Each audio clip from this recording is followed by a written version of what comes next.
زوجاتك بكام تبيعوها؟ زوجتي؟ أبيعوها بدون عمايل وبالتقسيط أيضا. تعال سيدي قول لي، هل نستطيع أن نبيع الأدوات الكتابية ب5000 دينار؟ مولاي وزير. خلاص سنستغل أزمة المساكن ونؤهل القوات التوفيق لإيجار جديدة. قضية جريئة. أنت كويس. هي لا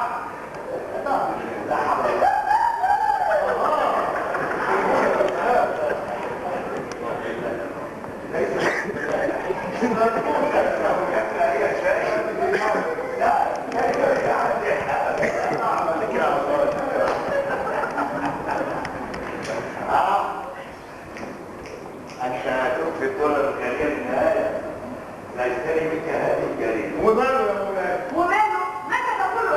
الماضي محكومين بذلك، تحكمين جارية في الأصل مولاي ولا حاجة؟ ابعد عني، أنا حرة. لا كانت حرة يا سيدي يا امرأة. لا كويس ولا وزير. دعها يا وزير. لا تقول حرة. لا تخرج من فمها كالسكر.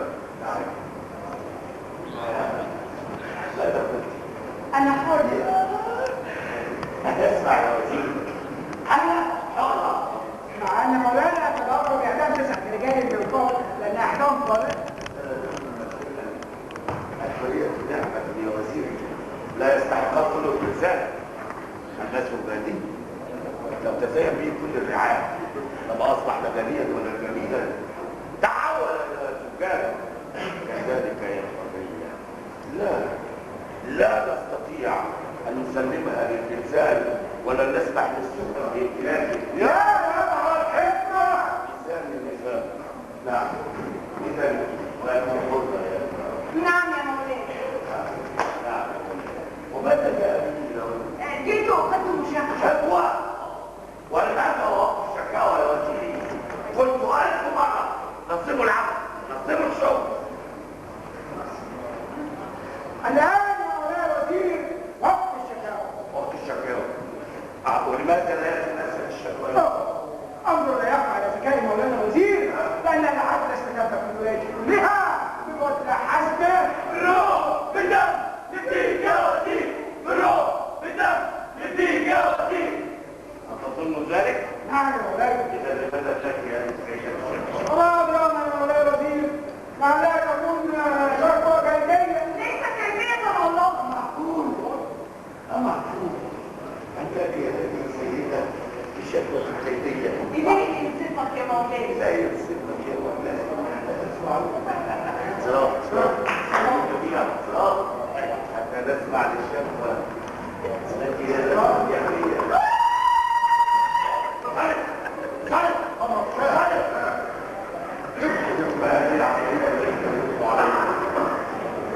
بعدين يا جوع حماس السنة وانت إن شاء الله. الحكاية في الدفتر أنا أصدق أكلمه على شاطئ البحر. اختصر يا امرأة. ما لك أنت وأنت تصل هذه الأشياء التي أحطت عنك وقت أي آية تكون كما تكلمت وأعطيني بالقدر ما تستطيعين. كنت ماشية امتحان. جميل. شكل مدير السجن. بالهمة أضرب 6 على 6. من يومها وهو يستهزأ. وعندما تكلمت فيه وزير أمسك بأخي الحسن وحفظ. أترى يا وزيري وتقول لي شكوى بيتية. مولانا الوزير وعساه الله نشر العدل في ولايتي كلها، لكن مدير السجن هو الوحيد الذي شهد عن هذه ليس الوحيد ليس الوحيد. وما شاء الله المحتاج. هو آخر. راودني عن ماذا فعل؟ جئت لمولاي فورا. أنت جئت مكان الناس. ماذا أفعل؟ اختار أحسن الناس وأفضلهم. ايوه احسن الناس. لا أجد أمامي. ماذا أفعل؟ أختارت وأشكر أحدهم بالعقيدة. ألا يوجد في هذا البلد مواطن صالح طيب. طيب يا شباب، طيب أخوك سيخرج نفسه وسنعاقب الرجلين عقابا فظيعا. صحيح يا مولاي. صحيح يا وزير.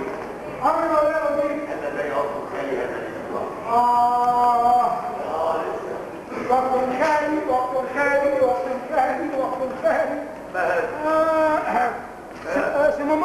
سمواكم مشغول لمدة 3 أشهر القادمة. يا وزيري دبر لي ولا ساعتين. دبر لي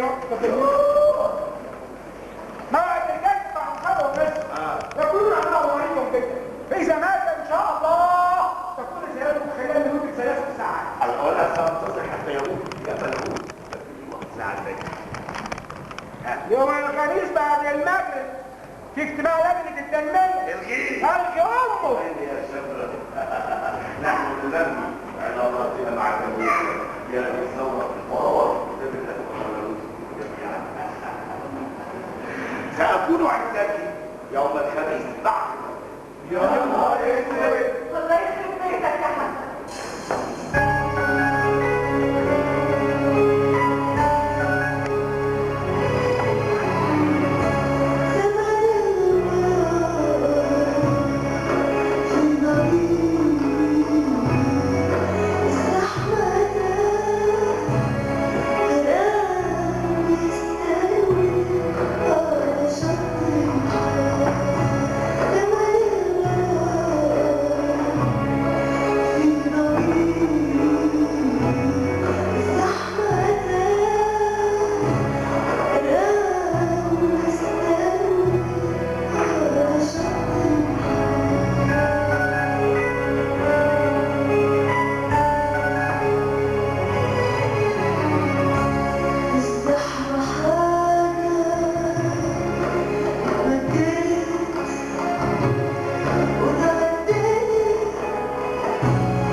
وكان يتخذ أجله متقدما. أنا لم أكن شركا، لكن ألم تلاحظ أن الخادمة هنا سأبعدها إلى مكاني.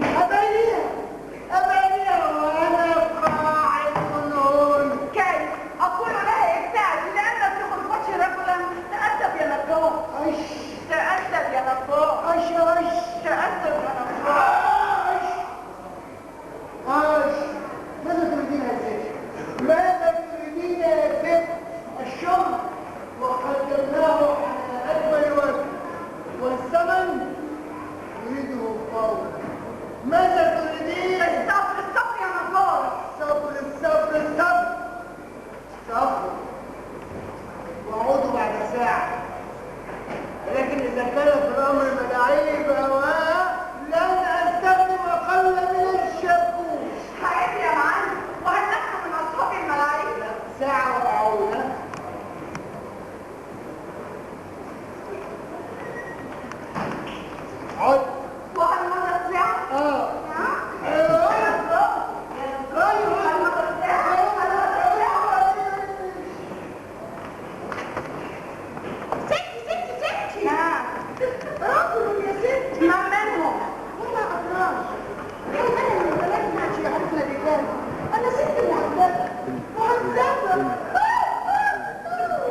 قلت انني علمت وكان ذلك صحيحا، ولان انا زوجة وذلك صحيح ايضا. يا الله، هل قلت لك ان الوصلات تاخذ ساعه؟ نعم.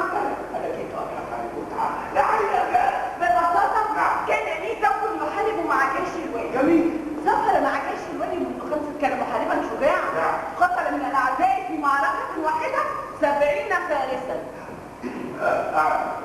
مثل هذه القصص نغلقها في ديوان الوزارة. سافر مع جيش الوالي منذ 5 سنوات. ودعته حتى سور المدينة. انتهت الحرب، رجع زملائه، بعضهم قالوا انه مات. في البداية لم أصدق كيف ليس بين فرسان الاعداء من يقدر على قتله. ثم لما طالت غيبته بدأت أصدق. تخطيت الواقع حتى صباح اليوم، رأيته مني. ألم يكن قد تموت؟ كان جريحا. ورأيت الرجل أنه قتل. شفي من جراحه وعاش هناك 5 سنوات، ثم اشتاق إلى أرضه وبيته وزوجه. أتعرفين ديوان الوزارة بما فيه من كتاب وشعراء وخبراء عاجزين عن تأليف قصة مثل هذه القصة، ولو أنا صحيحا ما دخلي أنا كيف أبحث عن المتعة ويجب أن يحدث. أنا إذا وعدت وكان جميل. لكنني أحببت أن أنبهك إلى أن زوجي خير من حارب بالسيف في البلاد. تعرفه؟ نصف سكان قبور هذه الناحية هم ضحاياه. وإلا هناك راح يزور والدته. ومات سهل. ومن يعلم حتى لو كان عبقرا شتان. أنا قاعد وأنا وسط الإطلاق. اللي تعرف كيف أشكر أنت تعرفين جيدا. الأولاد استعجلوا جدا. أيوة نعم متعجل جدا. أخشى أن يفهم الأولاد من كل ذلك شيئا غير عواطف الحقيقية. نعم يا أختي عواطفك الحقيقية. نعم. إذا فأنت تحبينني وأنا أعرف. نعم يا ومتى بدأ هذا الحب؟ احكي لي. حبي لك لم تعرفه الدنيا من قبل. ماذا يحدث هذا التفكير؟ يا إبراهيم ماذا هناك؟ لا يقرأ الباب بهذه الطريقة أحد غيره. وماذا أفعل أنا؟ ماذا أفعل؟ لأنه من عادته أن ينقر على البيت بأصابعه. هل هذا النقل بأصابعي؟ لو ماذا أفعل؟ أنا حائرة يا مولاي. حيرة؟ هل هذا وصف الحيرة؟ يا إبراهيم ماذا بيجي مولاي؟ ماذا بيجي؟ قولي له أنني كنت أتفقد شؤون الرعاية. أمر عظيم. نعم. لكنه عندما يراك لن يسمعني. بالتأكيد سيقتل قبل أن يسمع كلمة واحدة. ليس ببلد شرطة، ليس ببلد عكوسة. يقتلني. هل لا تفهم يا مولاي؟ أفهم ماذا؟ لقد عاش بعيدا عني 5 سنوات. نعم. وبالتأكيد عذبه الشك طويلا. يا امرأة فكري في حل، لا تضيعي البلد حماقة. ما هذه المرة؟ مولاي نعم. لا حل غير هذا الصندوق. هذا هو الحل. تختبئ بداخل هذا. لا حل غير هذا الصندوق. صندوق ماذا؟ تختبئ بداخله. أنا؟ لا، وزير الولاية، ابن وزير الولاية، حفيد وزير الولاية يختبئ بهذا. أنا خائفة على دولتي. أنت إيه؟ خائفة على الولاية شبعانك يا مولاي. كيف أعيش بدونك يا مولاي؟ مولاي سيقتل الولاية يا مولاي. هي عايزة فين؟ انت بتعمل كده ليه؟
سأوعد بعد قليل وأخبركم. نعم.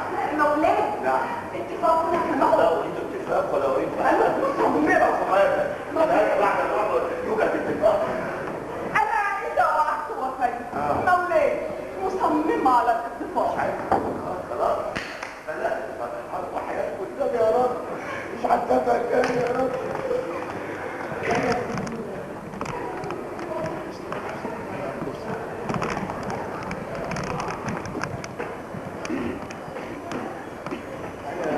ساعدت السؤال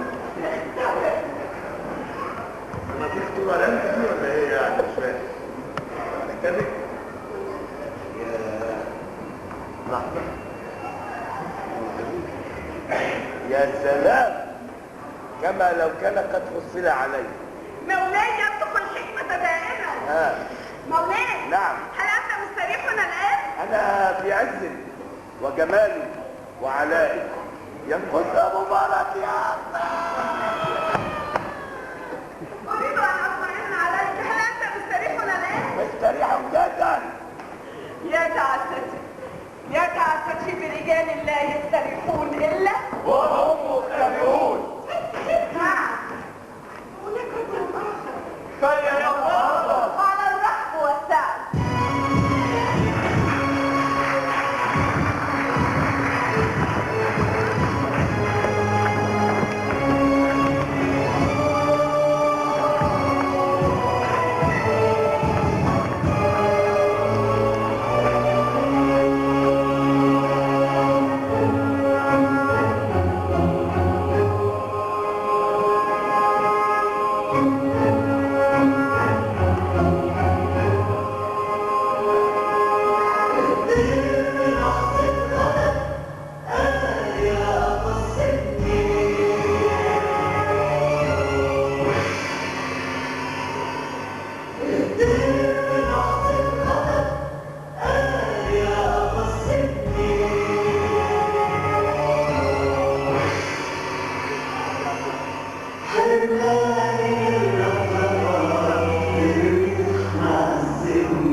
ده مدير السجن. مدير السجن، لماذا كذبت عليا؟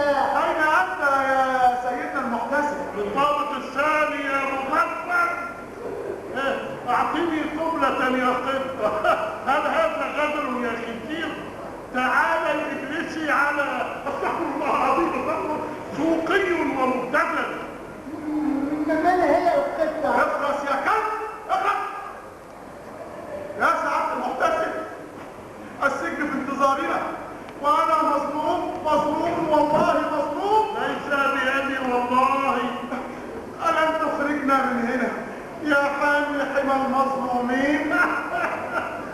أتعرف من سيخرجك من هنا؟ من؟ نعيمة عوادة. والله نقطة ظريفة. ومن هي نعيمة العوادة؟ اخلص يا وقت. يبدو أننا انتهينا يا اخوانا. قلت من ذلك تشم رائحة العسل. هي لو كنت أعرف كنت صنعت 60 صندوقا.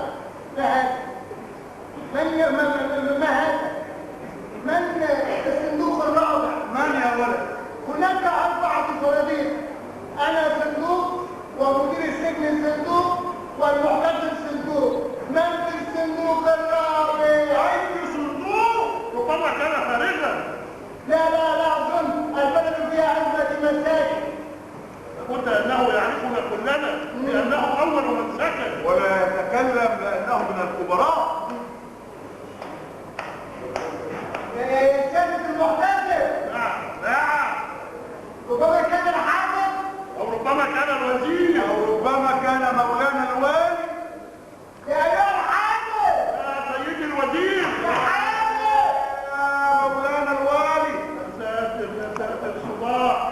فات موعد خمرتي، فات موعد قهوتي، وأنا عطشان. وأنا أسمع من هذا وذاك. لماذا يا ولد؟ أريد أن أفك عن نفسي. ماذا يحصل هذا المتشرد؟ إنهم يريدوا البنين. إياك من صار النفس. تكون هيبتي كالضاع. إنها نجاسة يا ولدي. ولكنني معذور. اصبر غدا نأتي الفرج. غدا أكون قد فكرت نفسي عشرات المرات. اصبر يا ولدي وتحملها. أتحملها، ولكنني أموت. كلنا سنموت يا ولدي، ولكن علينا أن نموت بكرامة. سأفعلها.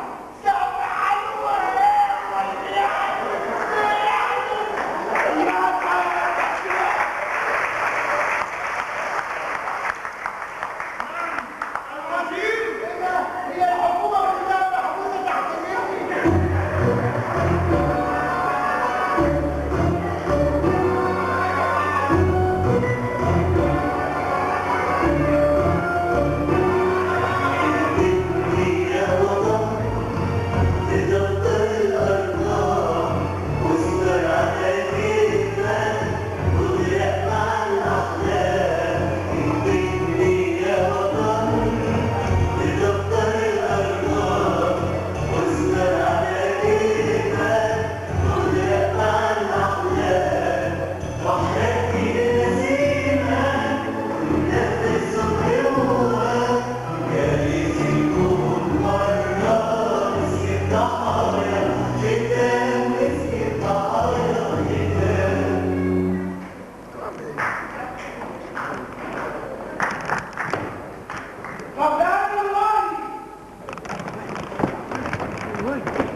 يا مولاي.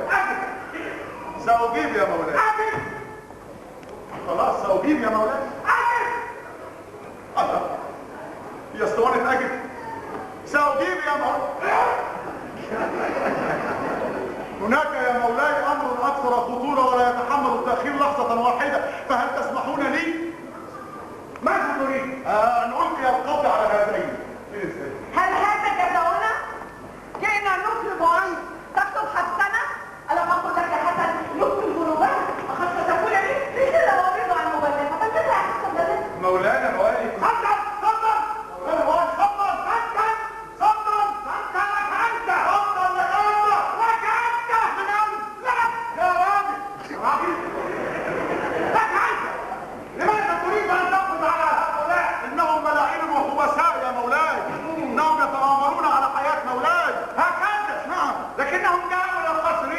وبقوا عندي فترة واستحبوني إلى هنا. حياة مولاي في خطر، حياة مولاي في خطر يا مولاي، طالما أن هؤلاء أحرار. فهل تسمحون لي أن أؤدي واجبي؟ فاتخذ مكانك ولا تتحرك، وإذا تحرك طار عنقك. أتفهم هذا؟ أفهم يا مولاي، أفهم يا مولاي. الصندوق الثاني أمرك مولاي.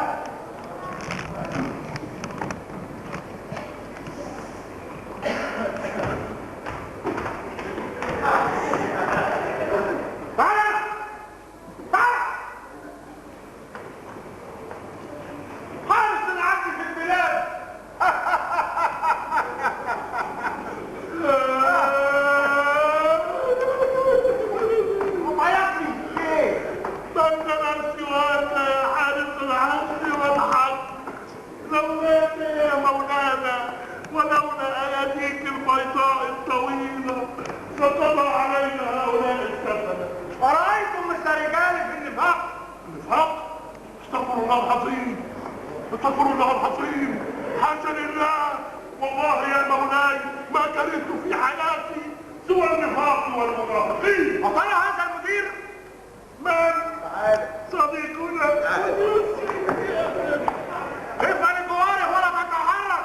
امر مولاي، ولكنني اريد الاستحمام والوضوء، فقد فاتتني كثير من الفروض في علاجي. ذنبك علي يا المحتسب. الأمان يا مولاي. لكن الأمان لا يوجد إنسان قادر على تحمل ذنوب سيدنا المحتسب. إنها تريدني. لدي فكرة جيدة لك. امر مولاي. تخيل أنك ما زلت محبوسا في الصندوق وحده، وإلا أرجو إليك. إيه؟ امر مولاي، امر مولاي. الصندوق الثاني أمرك مولاي.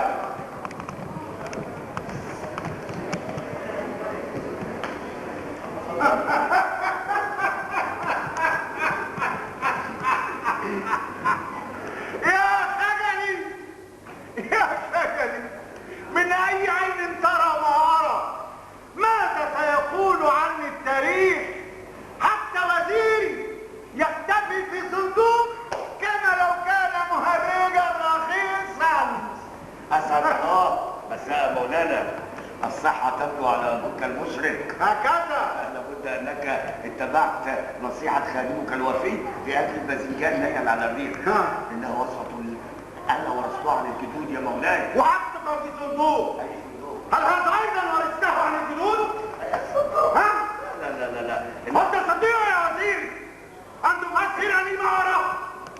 طبعا يا مولاي، إنها قصة ظريفة سنتسلى بها في الليالي الآلهة. وهل لديك مانع أن تحكيها لي الآن؟ ها؟ وليسمح لي مولاي أن أغير ملابسي. نعم نعم.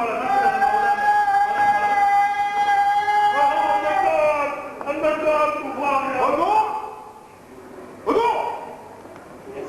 يسمح لي مولاي أن أخرج مع هذا النجار دقيقة واحدة. ولماذا؟ بيني وبينه صار يا مولاي.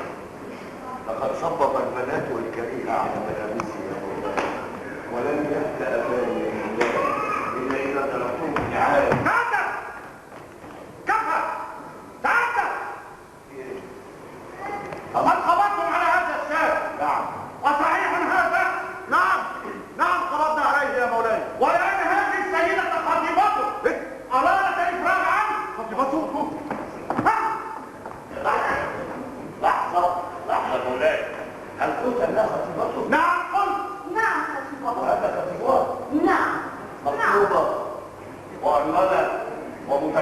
سخرية، أنت قرة.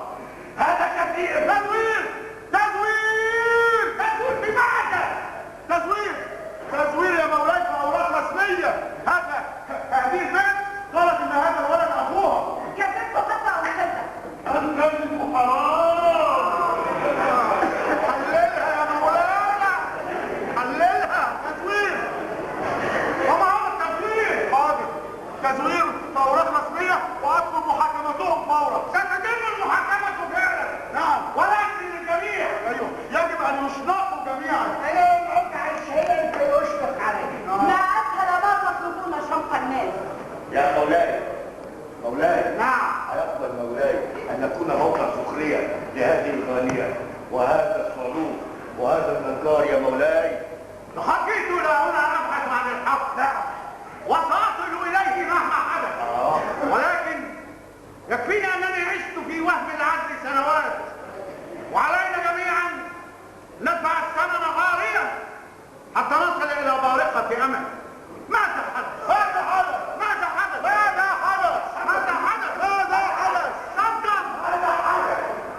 صبرا يا أنت في حضرة الولي يا غدر. صبرا. تعلم أن ترد آداب الحديث واسكت. أيسمح لي مولاي؟ نعم يا حضرة الكهين. أنا لم أفعل شيئا يغضب الناس أبدا يا مولاي.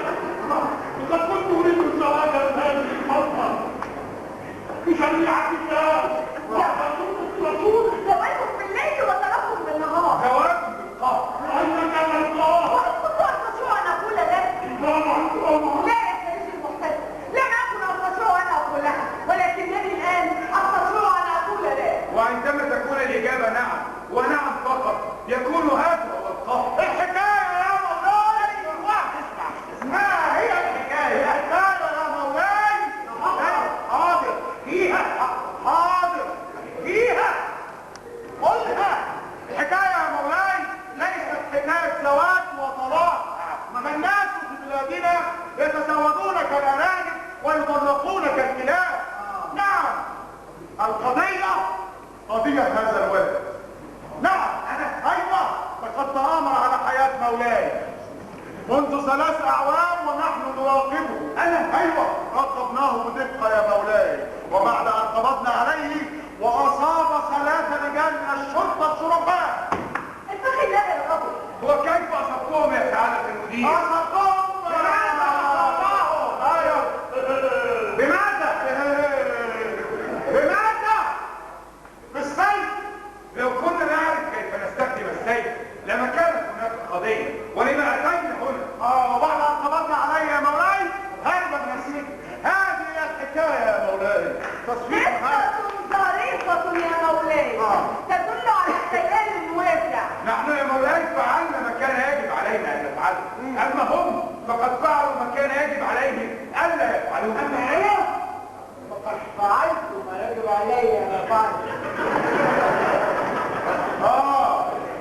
غدا إن شاء الله ستعرف كل شيء، وأنت سنسمع شهادتك عن قريب إن شاء الله. هل نسيت مندفعا؟ أعز الله مولانا الوالي. كما هو واضح يا مولانا أنا لا دخل لي في الأمر كله، ولذلك يا مولانا أقولها بكل حدة ونزاهة. إنما حدث يا مولانا كان مؤامرة محبوكة الأطراف. نعم يا مولاي، مؤامرة تدبر لها بعض الجهات. وما هي هذه الجهات؟ هذه الجهات هي لم نعرفها بعد يا مولاي. إذا كنت تعرف أن حسن يتآمر عليه، أقسم على صحة ما أقول، وحاول ذلك فعلا. أقسم على صحة ما أقول يا حاجب مولاي.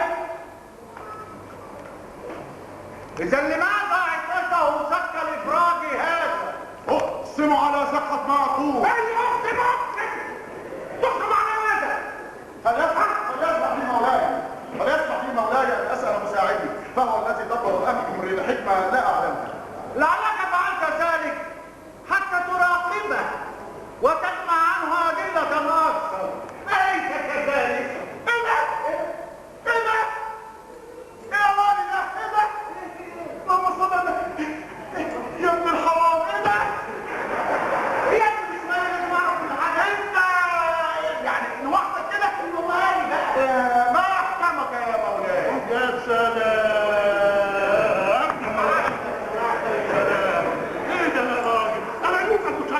على مولانا الوالي. يا سلام، ولعلك انت ايضا افرجت عنه لنفس السبب.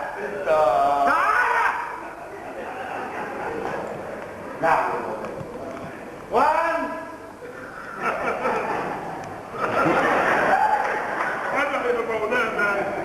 أنا يا مولاي تفاهمت مع صديقي مدير السجن وقمنا بتنفيذ الخطة ووضع الخطة سويا ولولا أن حدث ما حدث يا مولانا لصارت الخطة بنجاح.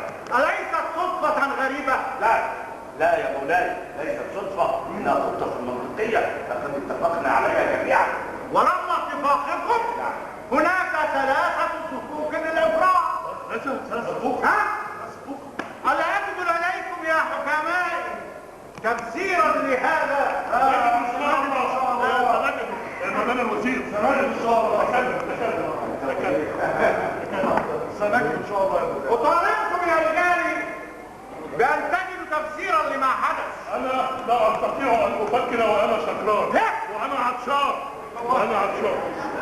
وأنا لا أستطيع أن أفكر إلا ومساعدي معي. مولاي، أريد أن أتكلم كلمة. الموقف واضح. لا لقد فهمت كل شيء. بالحق يا مولاي، أنا الوزير. لم تعد وزيرا. لقد عهدت إليك بالأمانة لكنك خنتها. كلكم قمتم بالأمانة ويجب أن تعاقبوا على ذلك. كلكم معزولون من مناصبكم.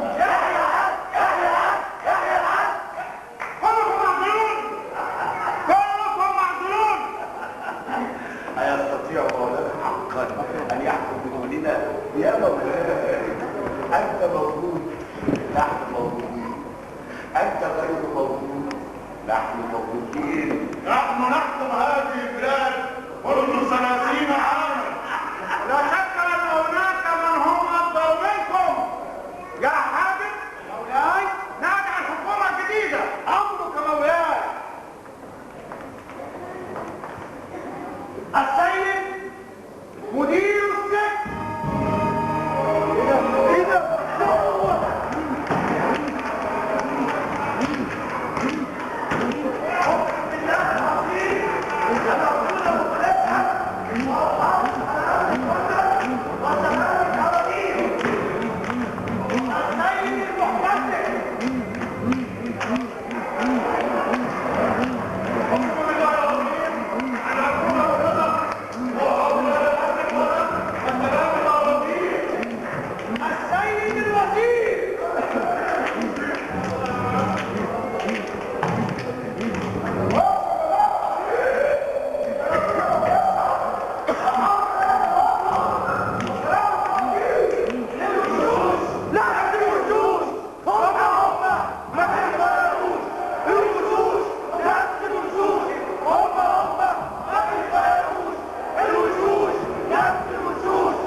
فاكر وقادر يا وطن علينا وش هو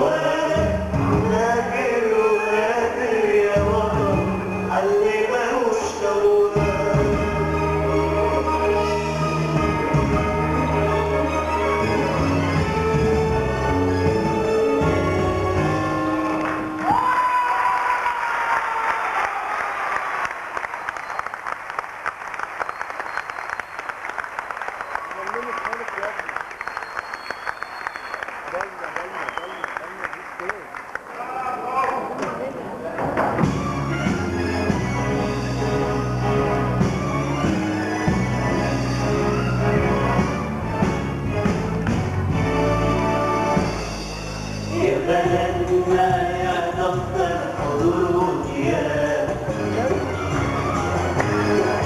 ايديك فصيح بس الأذان كذاب يا بلدنا يا دفتر حضور وغياب ايديك فصيح بس الأذان كذاب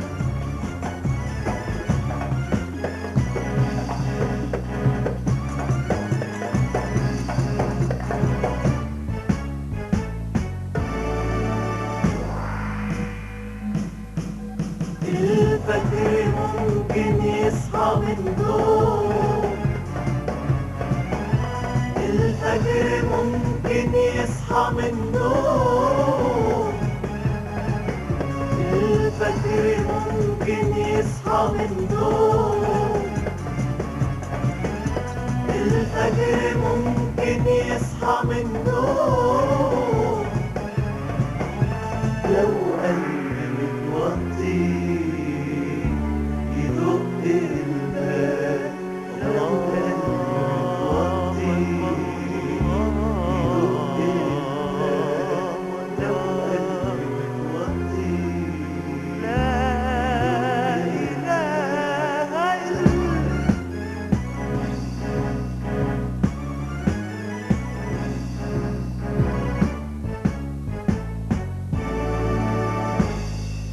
يا بلدنا يا دفتر حضور وغياب ايديك فصيح بس الأذان كذاب يا بلدنا يا دفتر حضور وغياب ايديك فصيح بس الأذان كذاب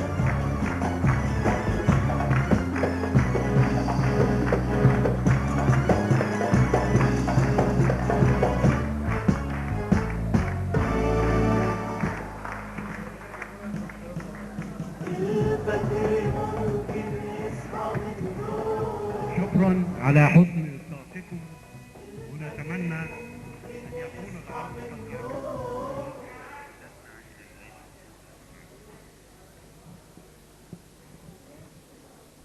أستاذ سعيد عبد النعيم لو سمحت.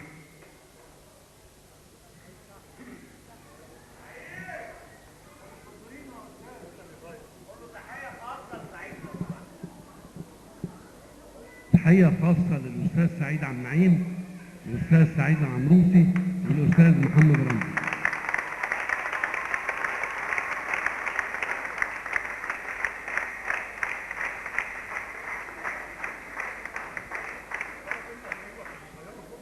والله يا راجل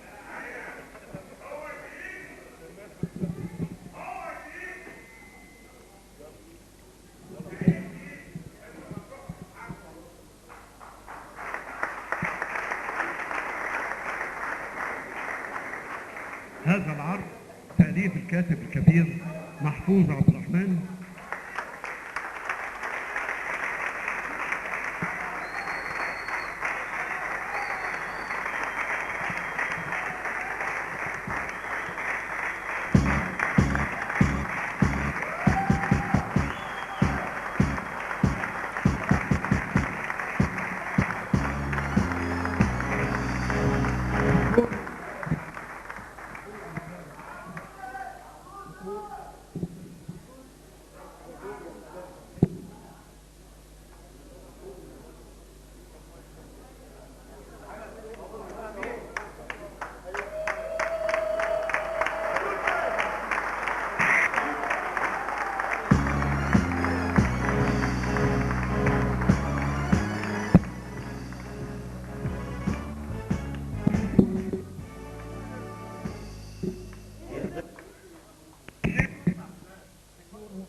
دفتر حضور وغياب.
بلدنا يا دفتر حضور وغياب،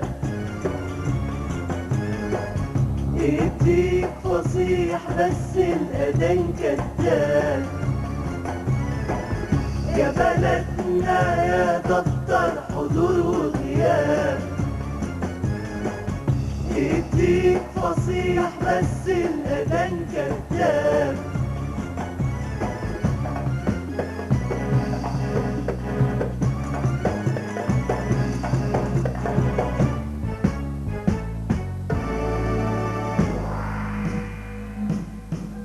الفجر